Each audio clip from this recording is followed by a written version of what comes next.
Hello, I'm Inara Scott, and I'm the editor of Sustainable Capitalism, Essential Work for the Anthropocene. And I am delighted to be here today with a good friend and author, Gerlinde Berger-Walliser. And Gerlinde wrote a chapter for the book on comparative capitalism.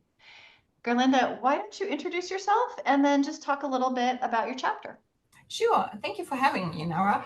I'm Gerlinde Berger-Walliser. I'm an associate professor of business law at the University of Connecticut, and I'm also the academic director for a master's program in social responsibility and impact in business here at the University of Connecticut.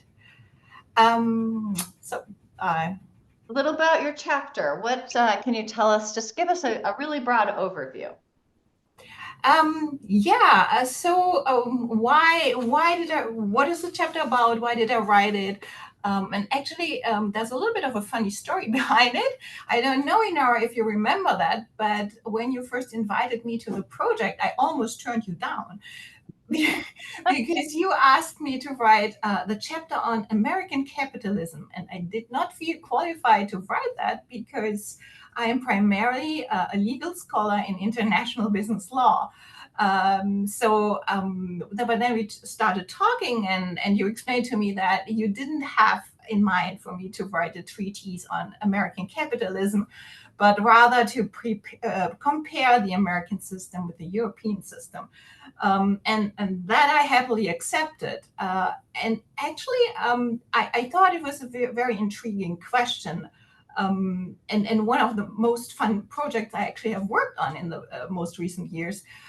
So I asked myself, most people know that when it comes to sustainability, other countries in the world, especially in Europe, but also in Japan, for example, are so much more advanced. But they are also all capitalist societies.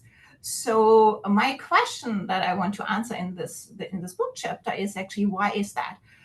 What in the socioeconomic and legal environment, because I am a legal scholar, may help us explain why sustainability has progressed so much more rapidly and so easily in these other countries compared to the United States.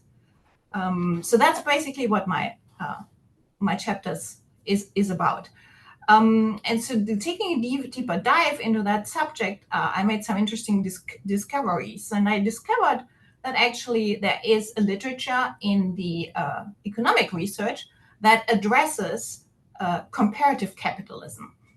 So that research is not targeting sustainability per se, but there's a lot in that research that actually can be applied directly to the question that I was trying to answer. Um, and then that combined also with legal research on corporate governance, so basically the rules that tell us how a company should be governed, the rights and duties of the different entities, and how they interact with each other in a company, um, gives us an interesting answers to that question. Maybe some examples of what I found. Sure. Yeah. And maybe if you could also, I mean, I think what's so interesting about your chapter and why I'm so thrilled that you wrote it is many times people think that the US style of capitalism is capitalism. They don't necessarily understand or realize that capitalism looks very different in different places. So, sure, if you want to talk a little bit about how that does look differently. Yeah, so for example, one interesting fact that I found, there's actually a German scholar called Offe who's doing economic research in that area. So he gives an interesting examples, which goes back even to language. So if you look at the term that we use in American English for the workforce, people working in a company, we call it workforce.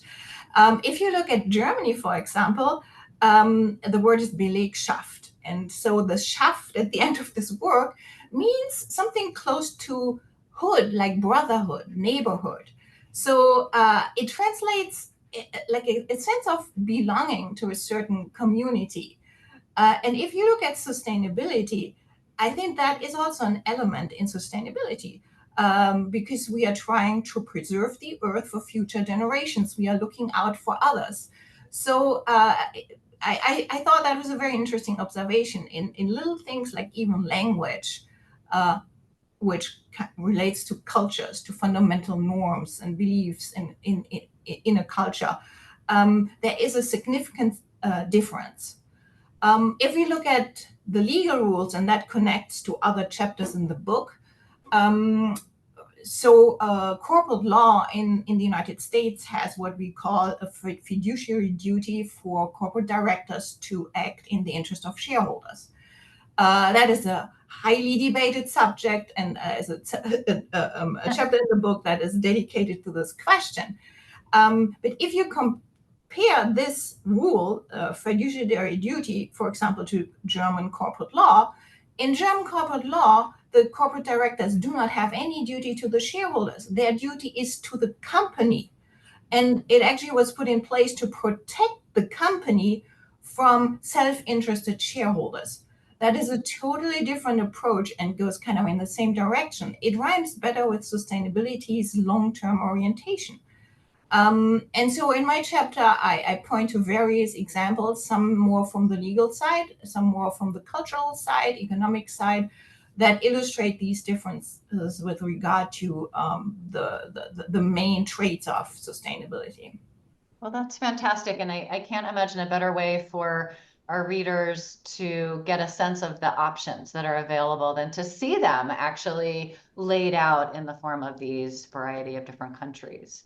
So if you had had to come up with sort of one big idea or one big takeaway from the chapter that you would love for a reader or a student to come away with after reading it, what would that be?